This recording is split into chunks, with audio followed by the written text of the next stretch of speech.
Well, it is great to be in the great state of Michigan once again.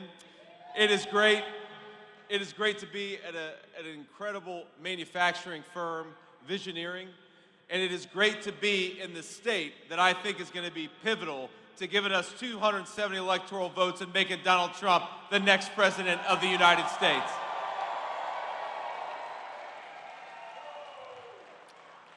Now, it's hard to believe, but we've only got 33 days until the election. Now, that's a good news, bad news situation because that means we've got a very limited amount of time to make our case to the American people that Donald Trump ought to be reelected president. But the good news is that means only 33 more days for Kamala Harris to gaslight and lie to the American people, and that's a pretty good thing. Now, we of course had a debate last night, a vice presidential debate. I thought it went pretty well.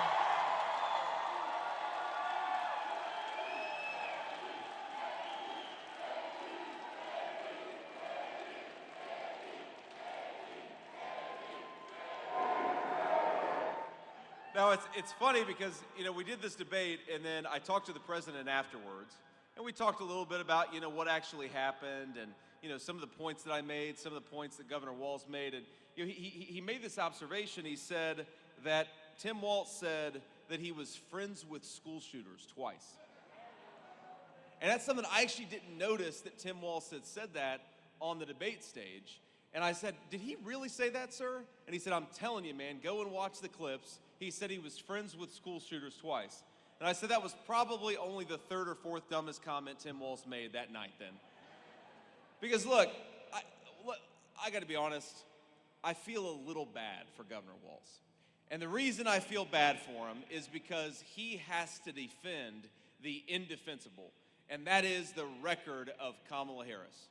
And think about this. For the past 8 weeks, Kamala Harris, who never won a Democrat primary vote, has gone around the country saying that she is on day one going to tackle the affordability crisis that's making it hard for you to afford groceries, housing, and everything else. She says on day one, we're going to make energy prices lower for American consumers. And on day one, she says, we're going to tackle the instability and conflict all over the world. Well, Kamala Harris, day one was 1,400 days ago. So what the hell have you been doing that whole time?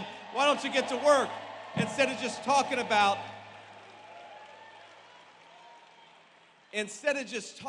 what you're going to do, why don't you actually do it? Here's the thing. I'm running to be your next vice president of the United States, and I'm incredibly honored to stand here and ask you for your vote and ask you for your hard work. But if we win, and I believe that we are going to win in 33 days, my friends, I feel very confident about it.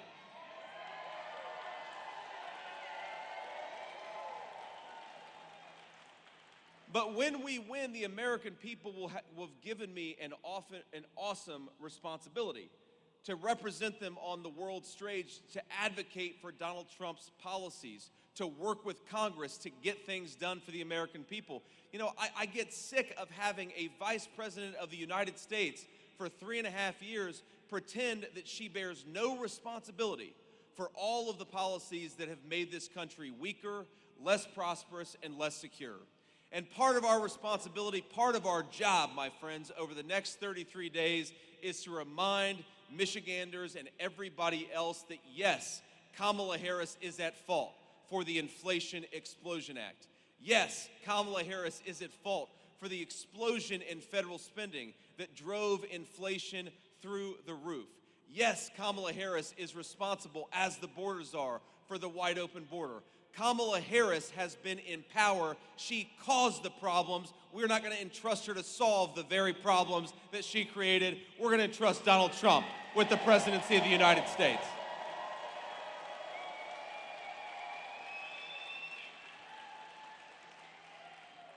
Now let's talk a little bit about manufacturing, because I know we've got a lot of employees and a lot of family members who work with Visioneering, a great American aerospace company.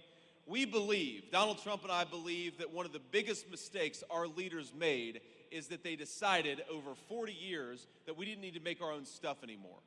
And this company stands as a proud in stark contrast to that, because right here in Visioneering, you've got 350 American workers that are making great American products. We're proud of you. We're going to fight for you, and we're going to build on that great track record.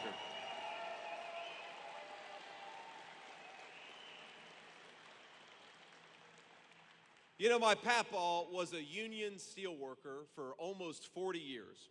And the steel mill that employed my papaw had almost 10,000 jobs at one point. Now it's got about 2,000 jobs. And the steel mill, we're one of the lucky ones, because a lot of those great American steel producers, they didn't just shed 8,000 jobs, they went out of business altogether. And why did they do it? They did it because other countries used literal slave labor to undercut the wages of American workers and destroy our industries. And Donald Trump, if we stand for anything, we stand for an end to that practice. We're going to build more in America. We're going to manufacture more in America. We're going to make more in America, and we're going to do it with American workers and build American prosperity in the process. That is our promise. That is Donald Trump's solemn promise. Now, here's the thing, of course, Visioneering is a great aerospace company. But we got a lot of other proud industries in the state of Michigan, and a lot of proud industries that are not thriving thanks to Kamala Harris's policies. Now, where did we go in this country where you've got Kamala Harris, who wants to tax working people so that rich people, she wants to subsidize rich people to buy electric vehicles made in China? Is that a good idea? Absolutely. It's not a good idea. Now, here's the thing. My papaw, like I said, was a union steel worker, and he was a little gruff from time to time. I love my papaw. But you know what? He had a word for the kind of policies that Kamala Harris is pursuing, where we're going to tax American workers and then send their jobs overseas. One word, and that was bullshit. Doesn't make an ounce of sense. And it's not just American workers and Michigan workers in particular. I mean, look, we've got the proudest auto industry in the entire world built right here in the state of Michigan. As a Buckeye, it's hard for me to admit that, my friends. It is hard for me to admit how good Michigan workers are at making automobiles. But why are we trying to tell Americans that they've got to drive electric vehicles made in China? Why don't we send this message: this is America, drive whatever the hell you want to, because we believe in freedom and we believe in choice in the United States of America.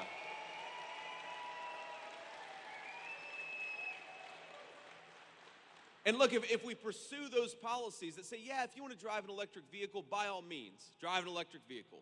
But if you want to drive a Michigan-built, gas-powered car, that is your right, and we're going to support your choice to do whatever you want to do, and we're going to build prosperity for Michigan workers in the process.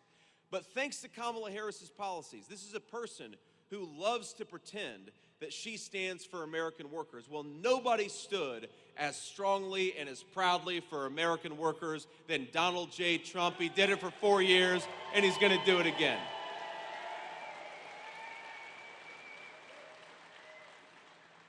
So just in the last few years under Kamala Harris's leadership, I'm going to read this to make sure I get my facts right. Stellantis announced that it was going to lay off 2,500 Michigan auto workers who make the Ram 1500 Classic.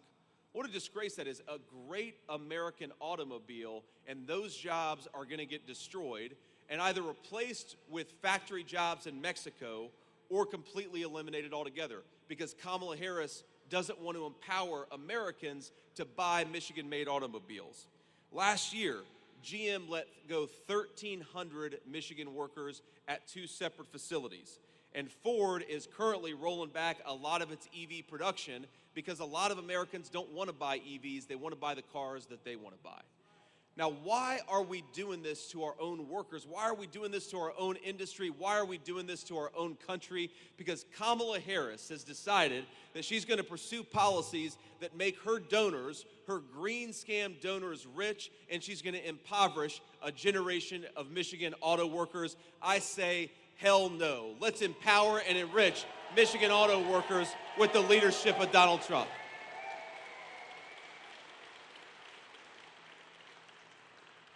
Now, look, this is not just about, 2,500 jobs, my friends. That's not just a number. Think about that. That is 2,500 American families that have a family supporting wage and that disappears thanks to Kamala Harris's policies. That's 2,500 moms and dads. They're going to have financial stress they didn't have before because of Kamala Harris's policies. That's 2,500 families. They're going to be worried about putting food on the table or paying heating bills, because we all know it gets pretty cold up here in the middle of a Michigan winter. That is 2,500 families made to suffer, not because of an act of God, not because of something that happened accidentally, but because our own leadership failed to do its job. And if this election is about anything, it is about getting back to some common sense economic principles that put American citizens, American workers, and American consumers first, and that's exactly what we're going to do. Every single day, that's why we exist, is to serve you, not to destroy your jobs like Kamala Harris. Now, of course, remember, the promise that was made, and Tim Walz made this argument last night, and one of these things that really, really annoyed the hell out of me is he said, well, look, here's this economist who says that Donald Trump's plans are going to lead to higher inflation. Well, first of all, Tim, Donald Trump was already president for 4 years. We got rising take-home pay and lower inflation, so I don't think those economists know what the hell they're talking about. But even if you ignore the evidence of what Donald Trump did in office, look, what these economists are saying is that if we ship our entire industrial base off to countries like China, it's going to make American workers richer somehow. It's going to make our goods cheaper somehow. Well, we've been living through the inflation of the last 3.5 years, and we know that when we make our country less self-reliant, when we pursue the policies that Kamala Harris says that we ought to pursue, it makes Americans poorer, it drives up the cost of food and of housing, it makes our country less prosperous, and it makes our nation more dependent on people who don't like us to make the critical stuff that we need. We got to get rid of that. Stop listening to the economists and start listening to common sense in this country.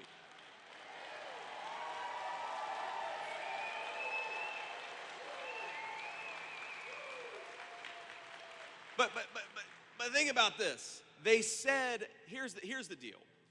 Tim Walz has the audacity, and Kamala Harris has the audacity to say that, well, if Donald Trump's policies are enacted, that's going to lead to higher prices for American consumers. Tim, we already ran this experiment once. Donald Trump's economic policies worked for American families. They worked for American consumers. But here's the thing. Think about this. If a Chinese company wants to hire a literal slave laborer making $4 a day, and they want to import the goods made by that slave laborer, then it's going to make Americans poor. Because, of course, we shouldn't expect American middle-class workers to work for a slave wage in China. We ought to expect our middle-class workers to be able to support a family on those wages, and that's what we're going to fight for every single day. So here's what you got to do. To prevent those companies and those countries from undercutting the wages of American workers, you got to be willing to impose tariffs. Fight back against the theft of the American middle class. Penalize those companies that are shipping jobs overseas and give a tax cut to American workers. That's how you build prosperity for this country, and that's what we're going to fight for.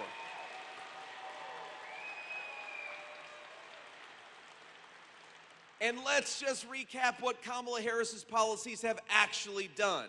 The average Michigan family is spending over $1,000 per month to pay for what they could have bought 3.5 years ago. That's $12,000 a year, a hidden tax of $12,000 a year just to be able to buy what you could have bought 3.5 years ago. That's not pro-working people. Kamala Harris has presided over policies that have seen the cost of housing go up by over 50%. That is not pro-working families. She's seen policies that have seen the cost of eggs go up by more than double. Gallon of milk is now about $4 in the state of Michigan. Groceries are up 25%. Kamala Harris's leadership has been tried and it has been found wanting, and Americans, we want to get back to common sense. We want to be able to afford a nice living, a nice house for our families, and to do that, we have got to elect the common sense leadership of Donald J. Trump, and that's exactly what everybody in this room is going to do.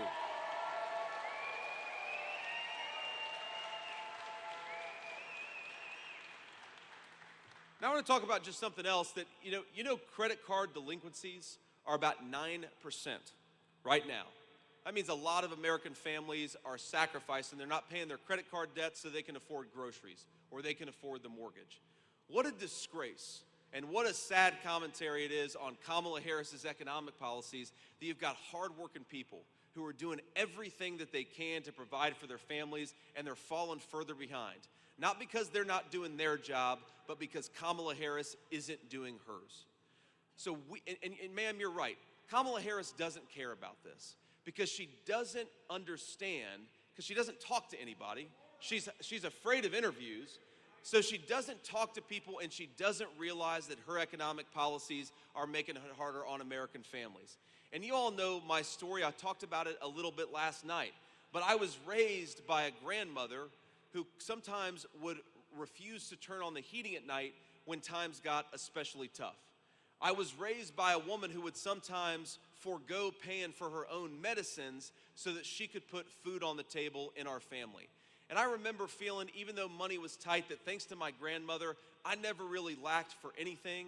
But American grandparents and American parents shouldn't have to make those sacrifices to begin with. If you work hard and play by the rules, you ought to be able to afford a good life for your family, and that's what Donald Trump and I are going to fight for every single day for the next 4 years.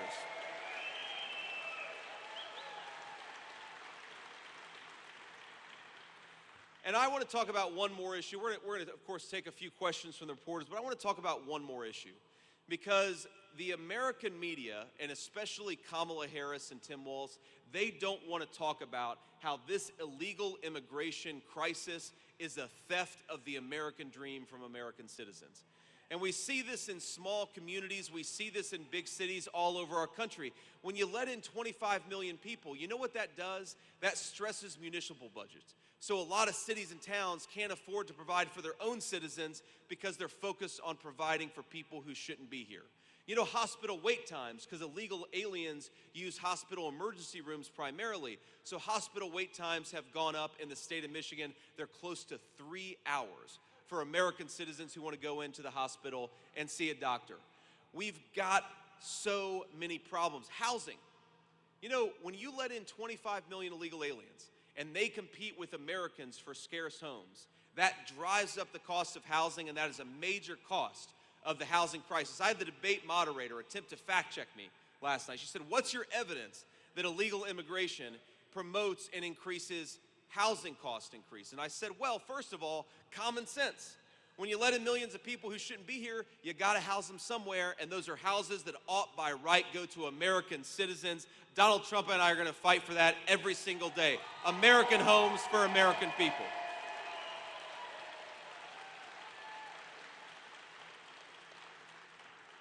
But there's also, to talk about Tim Walz's economist that he loves to cite, our own Federal Reserve has commissioned a study that shows that when you let in a lot of illegal aliens, it jacks up the price of housing. So how about this simple principle? Kamala Harris wants to give amnesty to millions of illegal aliens. She does. She wants to bankrupt Medicare by giving Medicare to illegal aliens. Do we want that? She wants to bankrupt Social Security by giving Social Security to illegal aliens. Do we want that? Here's the Donald Trump plan, and here's the Donald Trump message to illegal aliens in this country. In 6 months, pack your bags because you're going home. That's what we're going to do.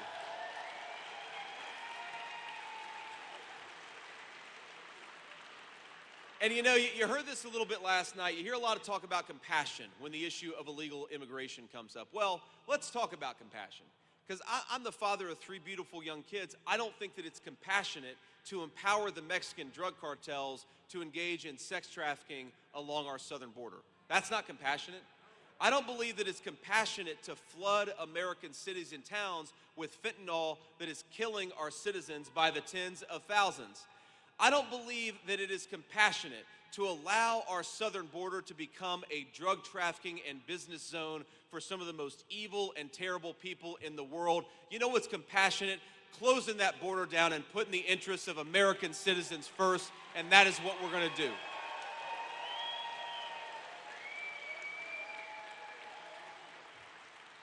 You know, because these guys, they love to talk about threats to democracy.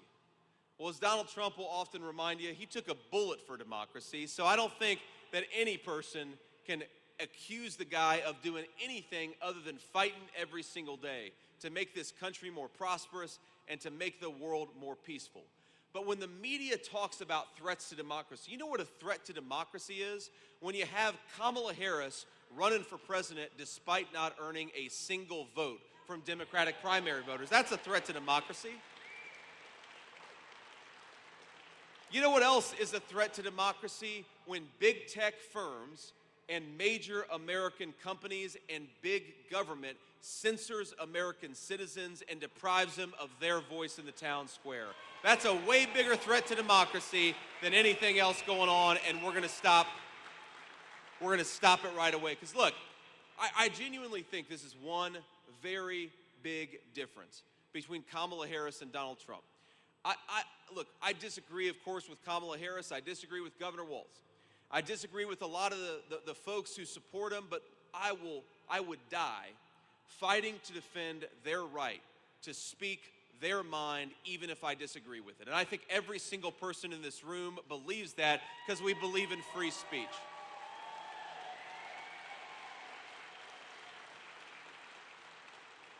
And as a person who was raised by a couple of working class, blue-collar Democrats, I want to say to every Democrat who's watching at home, every Democrat who's in this room, you are more than welcome in Donald Trump's Republican Party. We're the party of common sense. We got a big tent, and you're welcome in our movement. Because whether you agree or disagree with us about tax policy or regulatory policy, I think a lot of Americans are saying they're sick of the censorship. They're sick of being told what to think and what to say. They're sick of being told that they're not allowed to be friends with people they disagree with politically, and they're tired of being told by their government to shut up. Because we believe in the First Amendment in this country. You have every right to petition your government and tell them they're screwing up, and that's exactly what Kamala Harris is doing.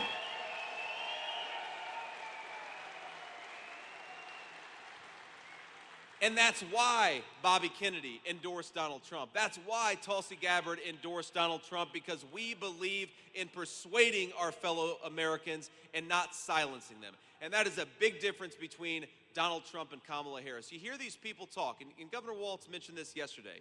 He talked about you can't shout fire in a crowded theater. And you know what that from? That line is from a disgraced Supreme Court opinion. We believe that the solution to bad ideas is to debate them and persuade our fellow Americans. Kamala Harris believes the solution to things she disagrees with is to silence you and to shut you up. It's disgraceful, it's anti-American, and we will not stand for it in Donald Trump's political movement.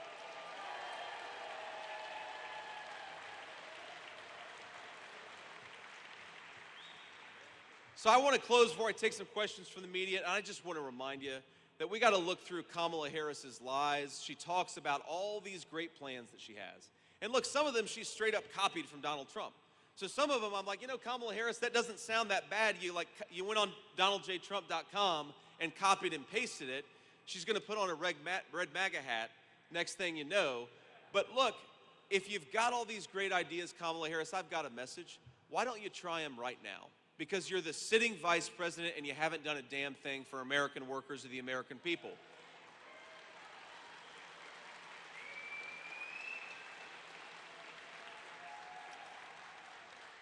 The sitting vice president cannot say on day one, we're going to tackle the affordability crisis. Day one was 1,400 days ago, and your policies caused the affordability crisis. She can't say on day one, we're going to make the borders more secure, because she's been the border czar for years, telling Americans that the border is secure. She ought to do something about it now instead of lying and gaslighting the American people. She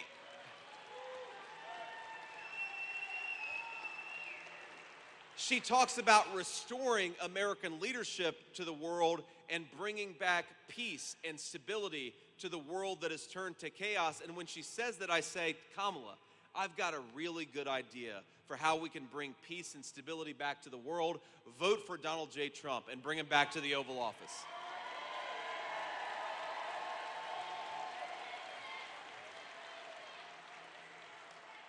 So to all of you, so to all of you who are here, and all of you that are watching or will see some of the clips of this later on, I just want to tell you that we have the greatest country in the history of the world. We've got the, I mean, flying in here, and trust me, as a Buckeye, it is hard to admit it, you have got one of the most beautiful states in the entire United States of America, especially this time of year. I love being in Michigan. We've got the best natural resources, the best people, the best workers, the best history anywhere in the world. And I know a lot of people feel like the American dream is out of reach. I know a lot of people feel like it's gotten way too expensive to afford food and energy. It's gotten way too expensive to pay the rent. And I just want to tell you, please do not give up on this country. Because as broken as the leadership of this nation is, it's going to change in 33 days, but only if we get out there and work for it.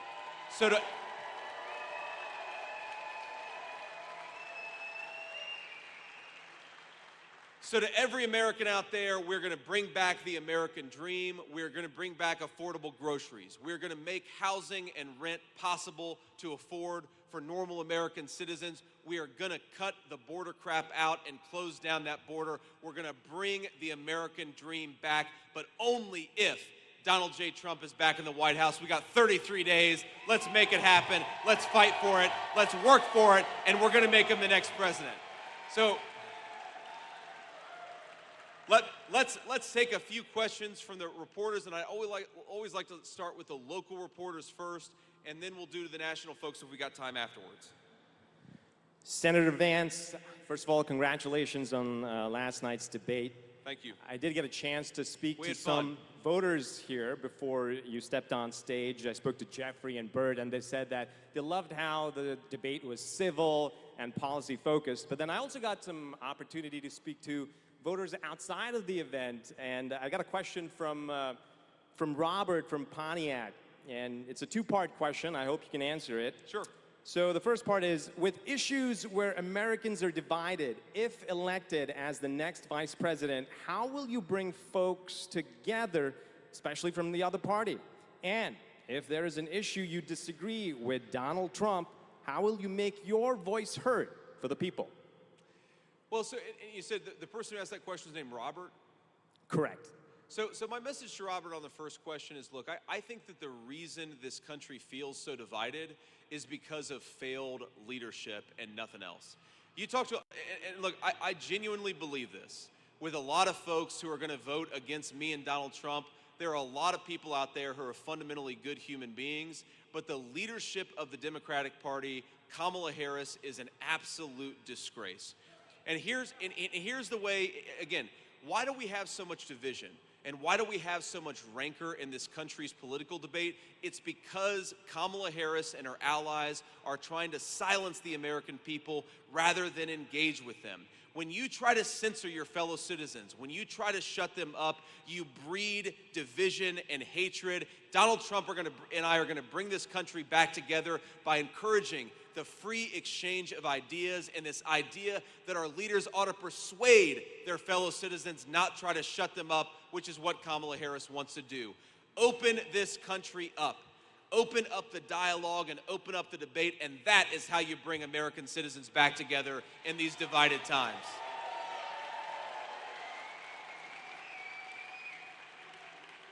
But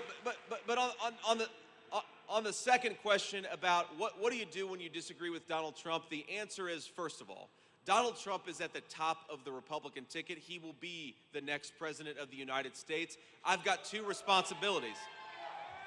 The first is to support the president in enacting an agenda that I believe is going to lead to rising take-home pay and lower inflation for American citizens.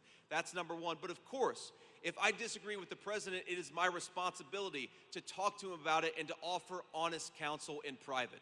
And one of the things that I love about Donald Trump is that he takes advice and feedback from everybody. As much as,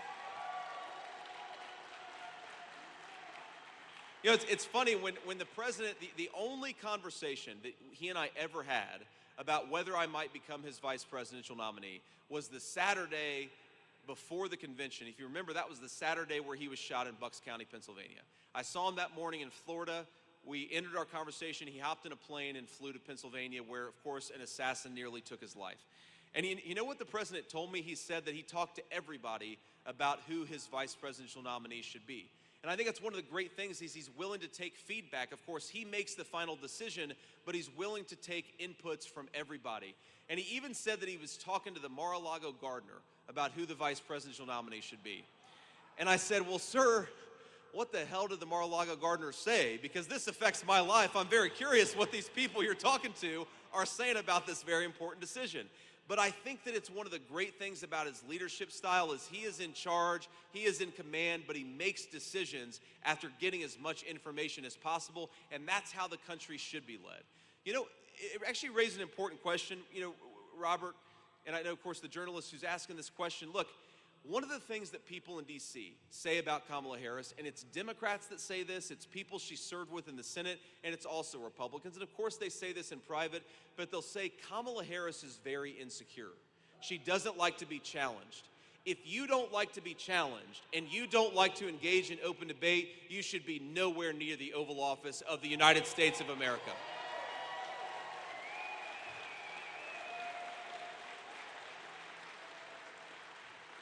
Next question. Thank you. Charlie Langton from Fox News, WWJ here. Hey, Charlie.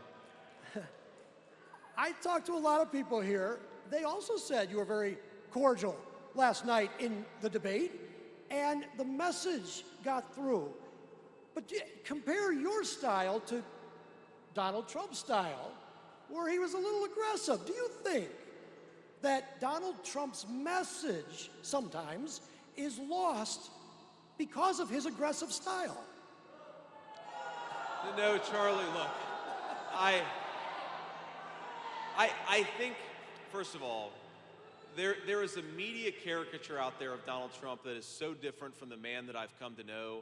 And I think that, you know, when he called me last night, you know what he said?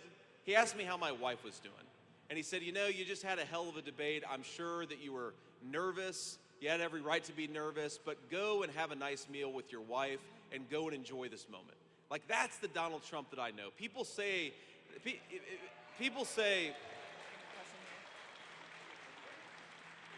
now look, the other thing I love about Donald Trump, and I think it's true of all of us, we can be so devoted to and so grateful to this country and its incredible opportunities, but then also be kind of pissed off that the leadership is failing this great nation.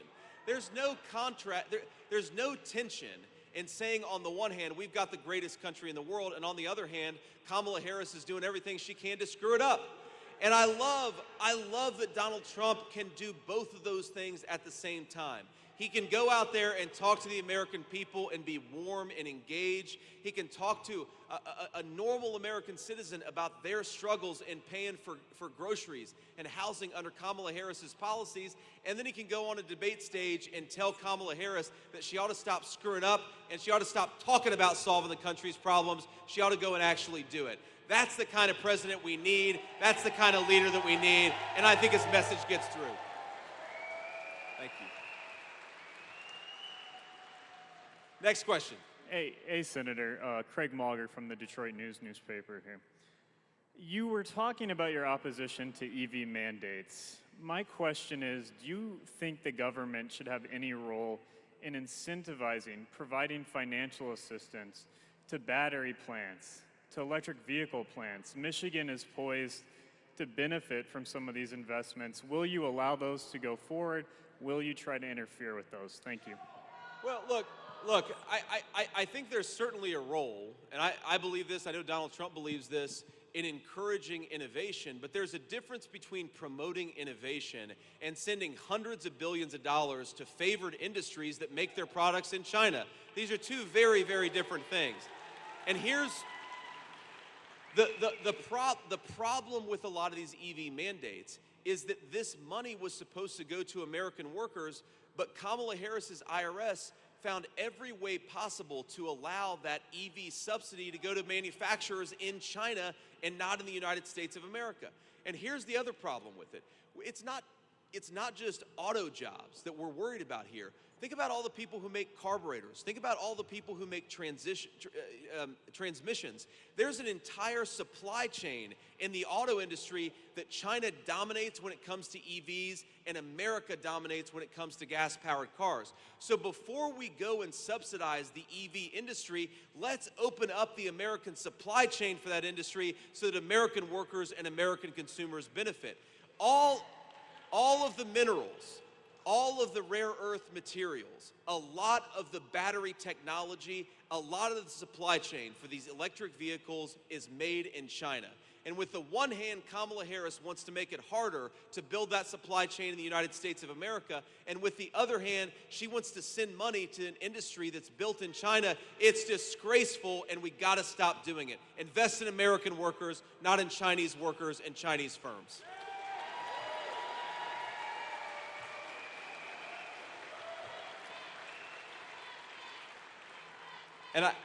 And I know we unfortunately have to go to our next stop in the great state of Michigan. So I'll take one more question, and then I'll offer a final observation. Then we'll hit the road.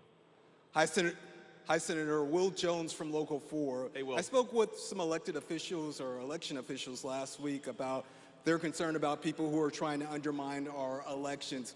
Why didn't you answer the question last night during the debate about who won the 2020 presidential election? Well, look, here's the simple reason. The media is obsessed with talking about the election of 4 years ago. I'm focused on the election of 33 days from now because I want to throw Kamala Harris out of office and get back to common sense economic policies.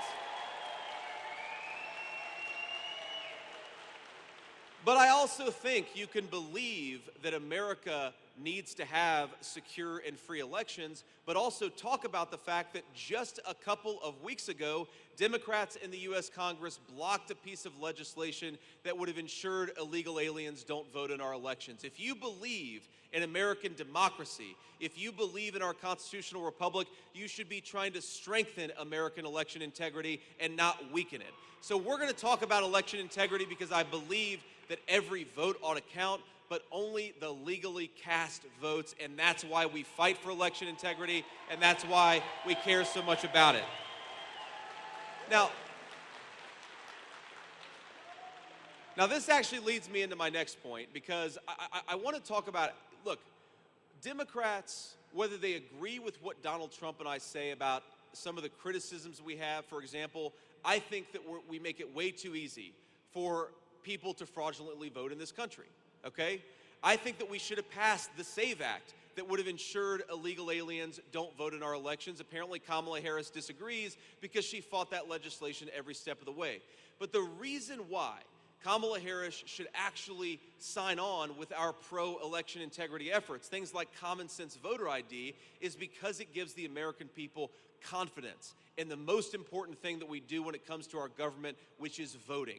I want every American to have confidence. And by the way, to all of you listening out there, I believe that we are going to have the safest and most secure election in 2024 that we've had, because the RNC is fighting for election integrity in a way that it frankly wasn't 4 years ago. So get out there. So I'd encourage folks, get out there and vote. And this brings me to swampthevote.com. And I want to make sure I got this right here. It's swampthevote.com.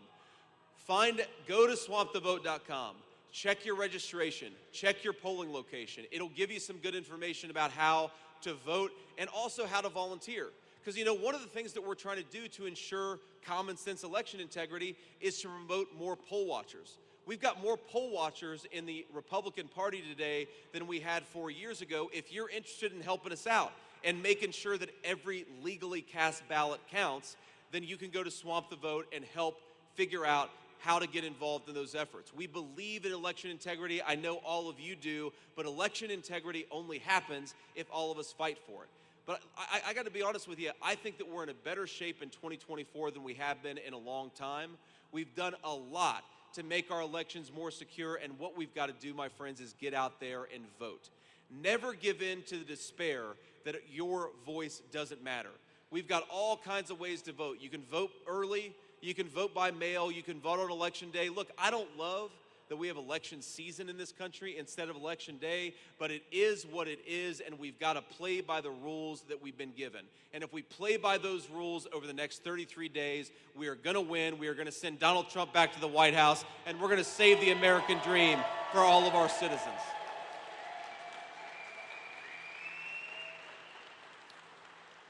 But let me say one final thing here, and I want to point out a couple of people that I didn't mention at the top, but first of all, you guys have got a great Republican chair in the state of Michigan, Pete Hoekstra. Pete, please wave and say hello.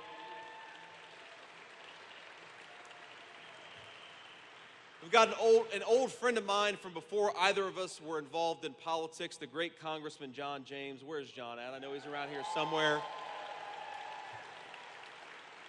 John's got a beautiful family, and he's been a great advocate for the state of Michigan. I hope you guys reelect him, and I believe that you will. But let me just say this final thing before we got to hit the road.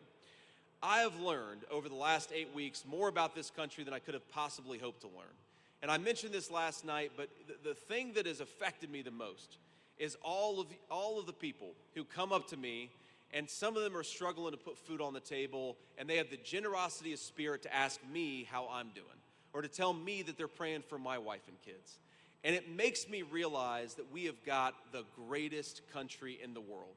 So I don't want us to ever get so frustrated with our leadership that we forget that we've got the best people, the best jobs, the best workers, the best natural resources. The only thing that I believe is broken about this country is the failed generation of leadership of people like Kamala Harris.